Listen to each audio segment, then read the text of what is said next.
Assalamualaikum warahmatullahi wabarakatuh. Pamirsa subscriber Ki Sunda anu satia satuhu manco di mana wae ayana.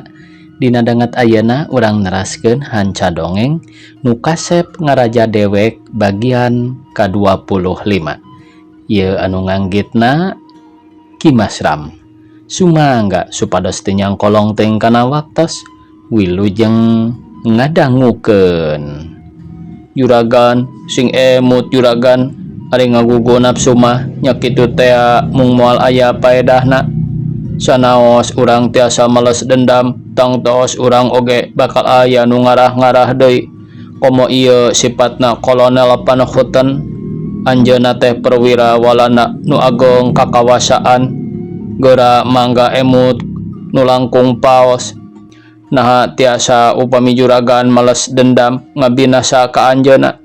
Nah bade teras-terasan bebas teu aya tuntutan upami juragan ngabinasa anjeunna. Dari sanggem emang mah tos wae ulah ngagugu teuing nafsu.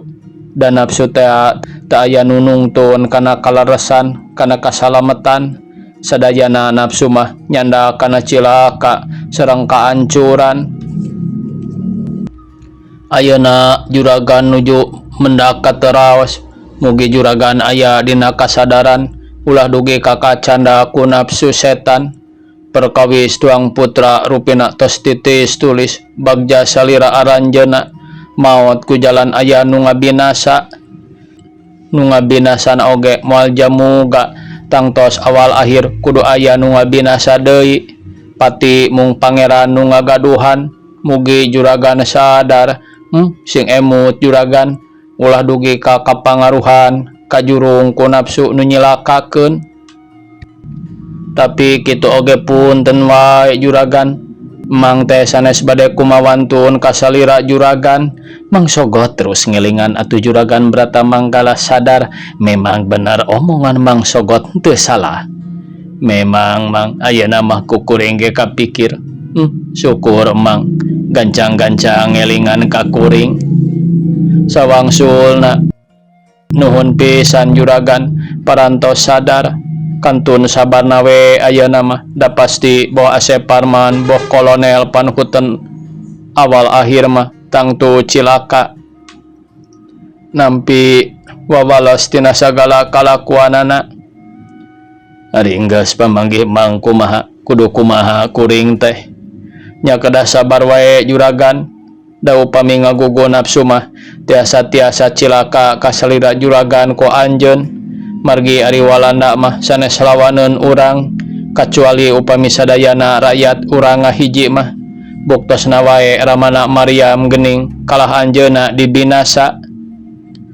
Tapi ari kanyari mah teu bisa dileungitkeun mang. Nasib diri teu sangka kuring kudu ngalawan dodoja nu sarupa kieu, jawab juragan Brata Manggala. Ari hate mah tetep nyeri Cipanon oge terus murubut teu kaampeuh.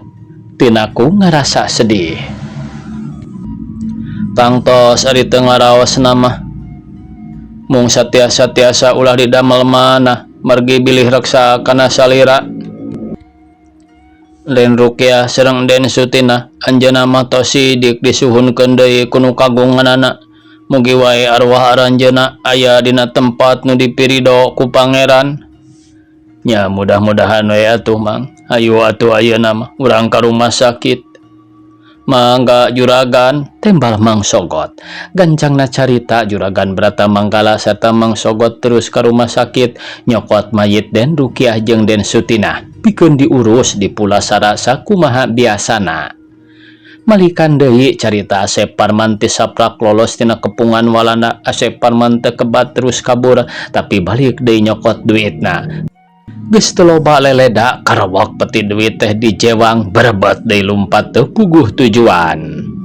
Peuting harita Asep Parman sare di penginapan di stasiun. Sapeuting manehna guling gasahan sanajan nangkep duit oge hatena teu bisa tenang paur jeung hariwang sieun digerebeg ku walanda. Leng ngahulang pikir kumalayang rusras ingat kana kajadian nu katukang. Segala pengalaman hirupna harita kacipta deui ras ingat ka indung bapana nu sakudu nama kumanehna dipunjung, dipuja, dihormat, didama-dama, ieu bet dibinasa kolebat rupa Bapak Rukmana sarta Ibu Hasanah ngolebat nembongan.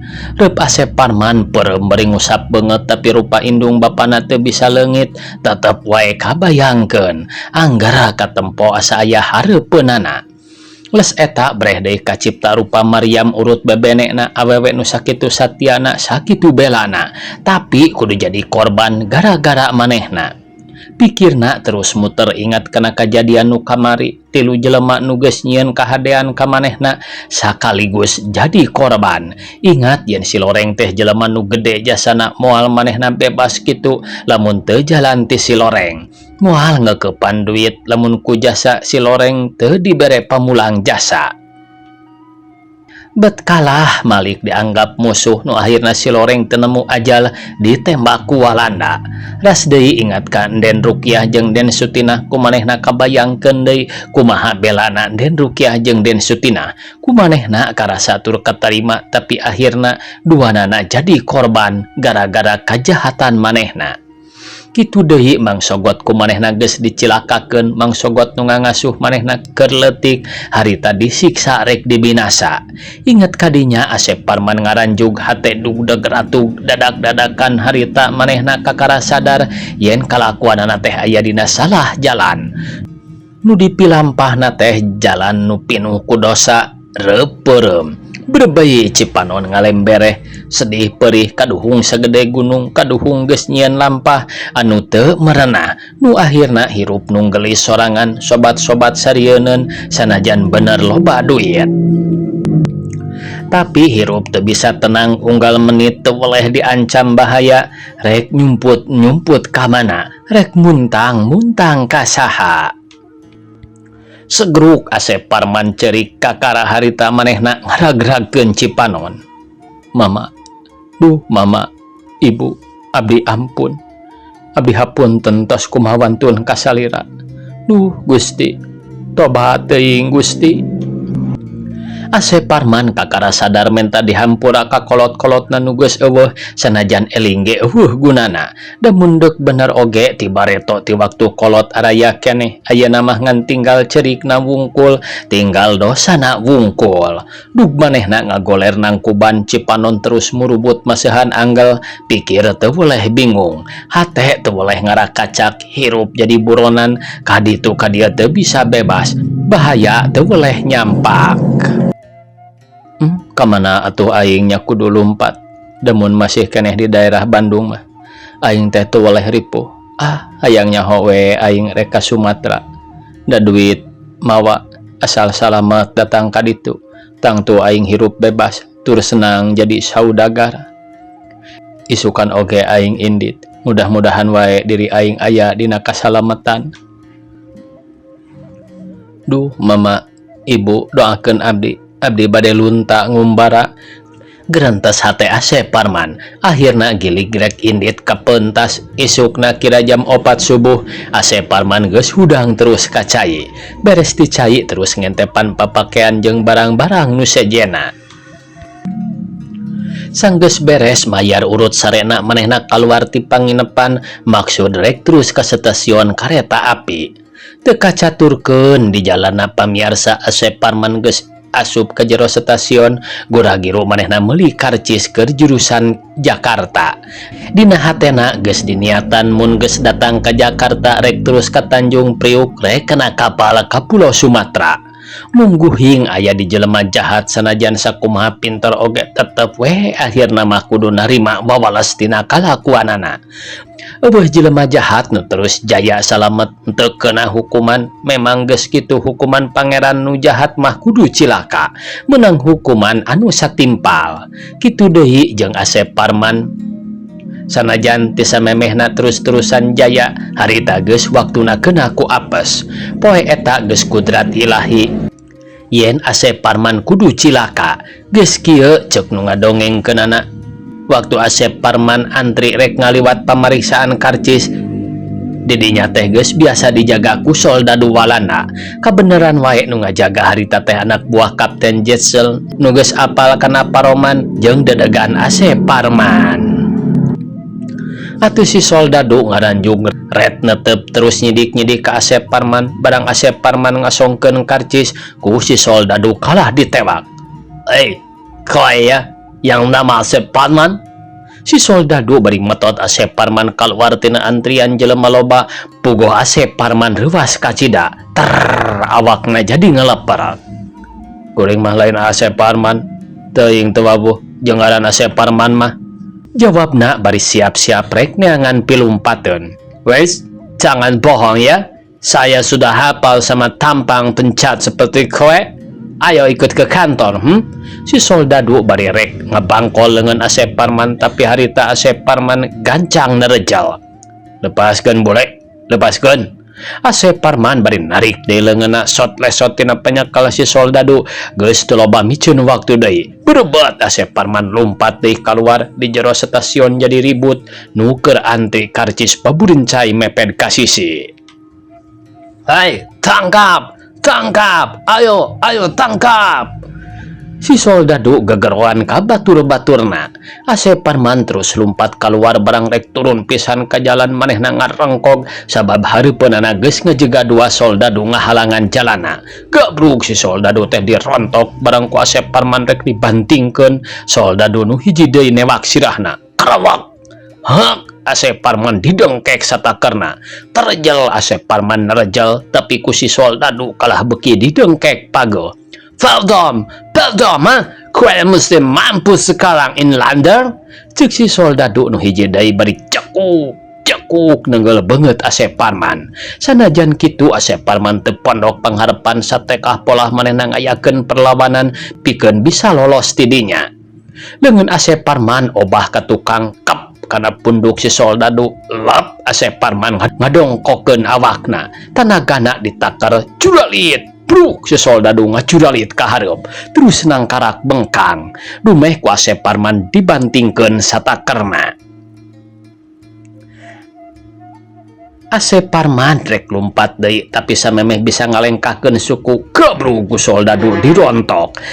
Tapi Asep Parman kesit ngagiwar bari jebrod nenggel. Solontod si soldadu nyolontod. Berebat Asep Parman lompat kaki dulkeun burudul ke stasiun. Para soldadu ngaburudul keluar rek ngaberik bari gogorowokan. Berhenti, kalau tidak kuat saya tembak ya. Tapi Asep Parman geus teu ngadenge ancaman manehna terus lumpat bari babali cetan da sieun ditembak. Nu ngabeurik oge beuki tarik nu akhirna para soldadu walana arambekeun. Dereded Asep Parman ditembak. Jedung Asep Parman luncat. Hei, kowe mau berhenti apa tidak ya? Hei. Salah seorang soldadu ngagorowok tarik nakeran Asep Parman teu malire terus we kabur kaki dulkeun. Tembak, biar dia mampus, asal jangan lolos. Cek seresan merentahkeun nembak. Culeger, hiang, pelorting hariang gigiran Asep Parman. Cenung Asep Parman luncat kaluhur. Keur kitu ku para soldadu dihanca. Culeger, aduh. Asep Parman ngarahu sabab bitisna katembak atuh manehna muringis. Tapi sanajan kitu oge manehna teu ieuh nyerah bari jeung ingkud-ingkudan maksakeun lumpat. Pardon bandel ya. Awas koe. Cik sersan bari jeleger di nembakan. Sakumaha dikuat-kuat oge ari suku geus kabenangan mah Asep Parman teu bisa lompat tarik atuh teu kungsi lila geus kasusul kudu ngabarikna.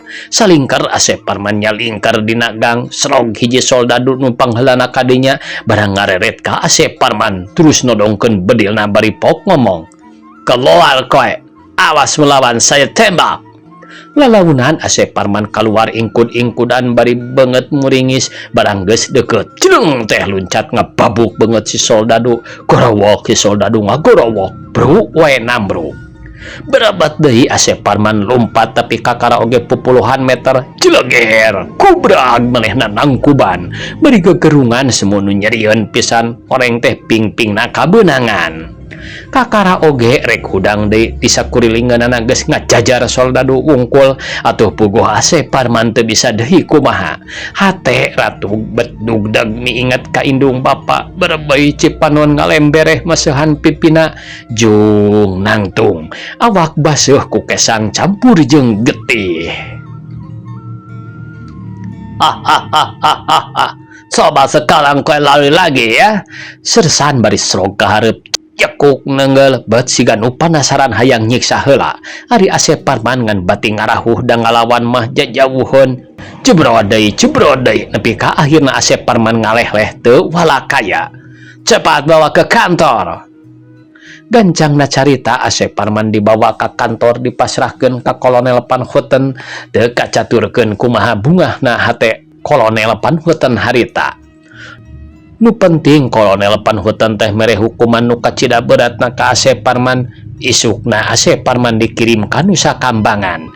Hirup di jero tahanan bari dipaksa digawe berat harita ku Asep Parman kakara karasa hate gede rasa kaduhung. Dalamun manehna baheula nurut kanu jadi kolot moal hirup nepi ka sarupa kitu.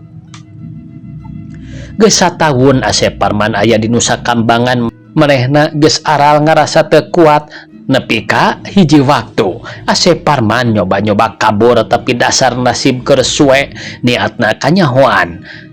Atuh ku Walanda beuki disiksa ku sering-seringna disiksa Asep Parman brak gering ripuh. Tapi ku Walanda dipaksa sina digawe puguh beuki ripuheun pisan nu akhirna Asep Parman di tempat gawe ku batur-baturna ditarulungan dipayang dibawa ka nu iliuh bari diupah apeh. Titis tulis bagja diri takdir tiang ilahi geus teu bisa dipungkir dihalang-halang. Poe eta keneh Asep Parman geus tinemu ajal. Sang geus ngarasakeun rupa-rupa kasangsaraan hasil tina pagaweanana nu katukang. Asep Parman nu boga sifat ngaraja dawek teh ajal dipangbuangan. Sakitu dongeng nu kasep ngaraja dewek teu aya deui nu kapihatur. Mugi cukup lumur jembar hapuntenna. Hatur nuhun. Tamat cenah ya pamirsa. Dongeng anu judulna Nu Kasep Ngaraja Dewek. Mudah-mudahan atuh pangintennya tina ieu dongeng aya sasiereun sabeunyereun manfaatna. Mudah-mudahan dina wengi enjing Ki Sunda tiasa medar deui dongeng anu sanesna. Wassalamualaikum warahmatullahi wabarakatuh.